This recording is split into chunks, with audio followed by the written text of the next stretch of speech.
xubinteena ciyaarahana caawa waxaan ku soo qaadanaynaa xanta suuqa kala iibsigu ciyaartooyda oo waqti xaadirka kan cirka isku sii shareeraysa kooxda Manchester United ayaana wada hadallo waxay kula jirtaa ninka lagu magacaabo Antonio Griezmann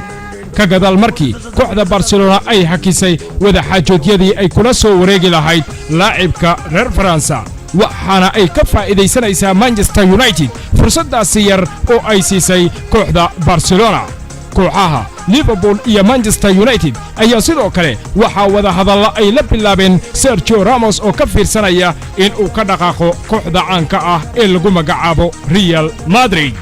kooxda Arsenal ayaa iyadana waxa ay doonaysaa in ay iska iibiso xidiga qadka dhexe ugu ciyaara ee lagu magacaabo Henrik Mkhitaryan inta lagu guda jiro suuqa xagaygan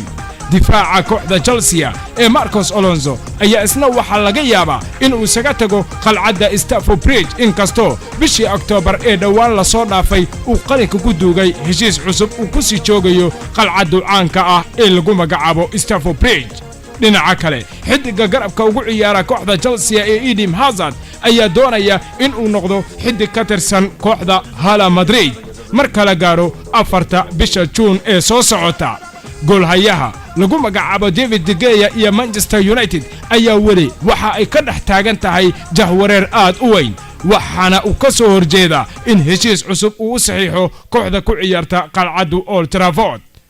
waxaana heshiiskiisa uu ku ogyahay dhamaadka xilli ciyaareedkan inkastoo kooxda Manchester United weli ay isku dayayso in heshiis cusub ay ka saxiixato goolhayahooda lagu naanayso Master Safe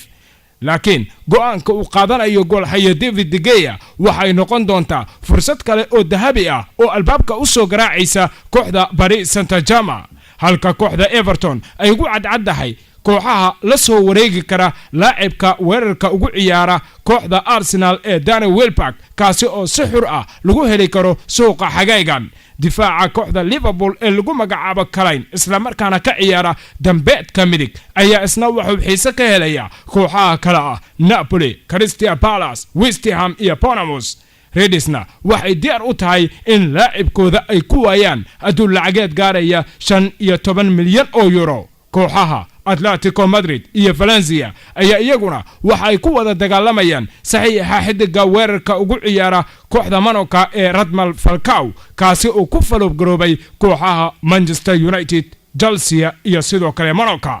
inkastoo haatan taqtaq wanaagsan uu yeeshay Falcao waxaana macquul ah in mar kale dib loogu arko caasimadda Spain ee Madrid kooxda Chelsea ayaa iyadana waxa ay doonaysaa in ay sii haystaan tababarahooda Mauricio Sarri xilli ciyaareedka dambe koor inta uu tababare u noqon Frank Lampard oo loo xaglinayo in mar kale lagu arki karo isaga oo hogaamiye ah qalcadda Stamford Bridge halka kooxda Manchester Unitedna lacag dhan 14 milyan oo euro